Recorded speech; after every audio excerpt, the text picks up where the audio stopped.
तो आपने हाँ ठीक है, नहीं गठबंधन, मैंने इसीलिए कहा आपसे कि गठबंधन होगा और कोशिश होगी कि भारतीय जनता पार्टी का सफाया उत्तर प्रदेश से हो। राहुल गांधी का भी यूपी में जल्द ही दौरा है।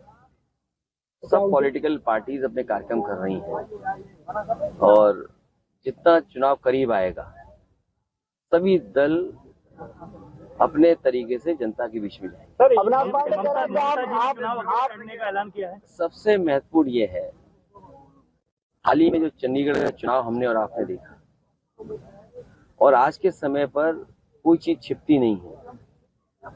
वो बाकायदा वीडियो वायरल है जिसमें आरोप ये लगा है कि वोट उनके सामने जो डाले गए थे उन वोटों को खराब करने का काम भी अधिकारियों ने किया।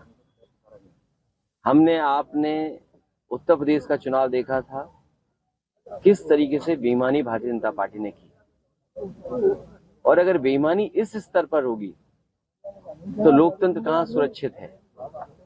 जो आज मेयर का चुनाव जीतने के लिए ये तरीका अपना रहे हैं, इससे पहले उत्तर प्रदेश में जितने भी चुनाव हुए उन सभी चुनाव में भारतीय जनता पार्टी ने बड़े पैमाने पर बेईमानी की।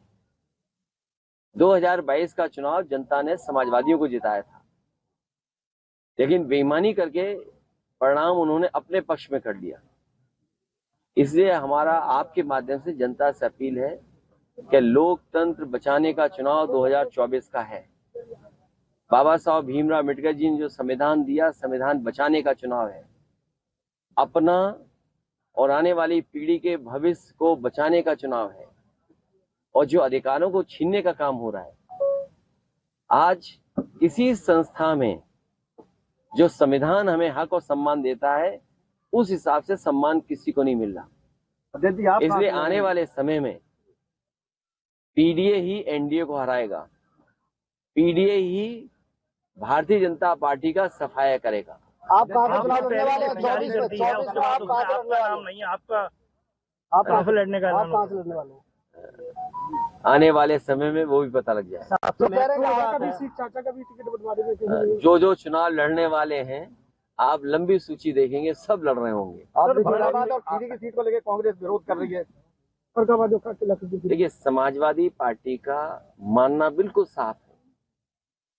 आज उत्तर प्रदेश में भारतीय जनता पार्टी ने जिस तरीके से काम किया है, समीकरण प्रत्याशी अच्छा हो, जो सीट भारतीय जनता पार्टी को हरा देगा जो प्रत्याशी, उसी दल उसी प्रत्याशी को टिकट मिल जाएगी। समाजवादी पार्टी का कहीं किसी प्रत्याशी को लेकर के, किसी सीट को लेकर के नहीं है, कोई आपत्ति नहीं है। समाजवादी पार्टी की कोशिश रहेगी गठबंधन बने और गठबंधन ही भारतीय जनता पार्टी। कांग्रेस कह रही है कि गठबंधन तो आपने माना ही, उनका भी दावा था। कोई नहीं करे, कौन कहां से कौन सा प्रत्याशी उतरेगा, ये भारतीय जनता पार्टी का सबसे बड़ा खतरनाक परिवार है। निगाहें तो आपके ऊपर टिकी हुई है, निगाहें तो आपके ऊपर टिकी हुई है। भारतीय जनता पार्टी का सबसे खतरनाक परिवार है, उस परिवार की वो चर्चा नहीं करते। जो सबसे ज्यादा नफरत फैला रहा है परिवार, जो सबसे ज्यादा हमारी संस्कृति को खराब करने का काम कर रहा है। और हमारे देश की संस्कृति रही है मिलजुल करके रहने की, मेल मिलाप की संस्कृति है, भाईचारे की संस्कृति है।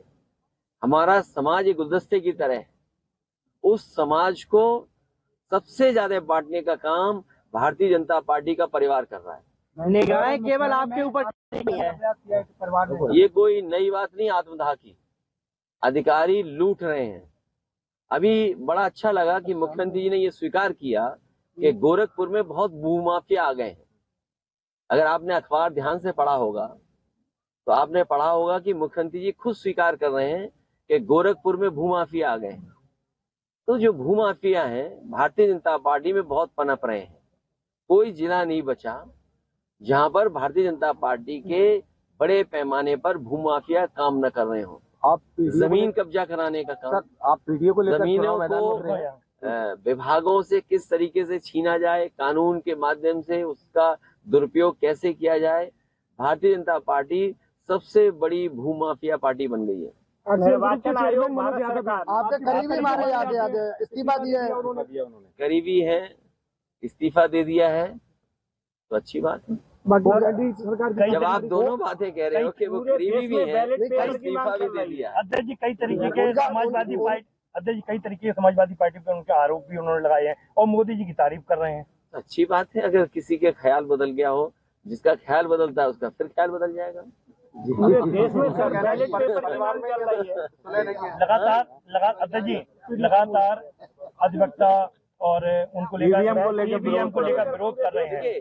मैं अधिवक्ता और देश के तमाम नागरिकों को और उसके पक्ष में जो लोग हैं जो ये चाहते हैं कि दुनिया में जिस तरीके से वोटिंग हो रही है, अगर हमने आपने जो विकसित भारत का सपना दिखाने का काम किया और देखा हम लोगों ने किस तरह कार्यक्रम चला, विकसित भारत अगर आप बनाना चाहते हैं तो विकसित देशों की हम कुछ नकल करें।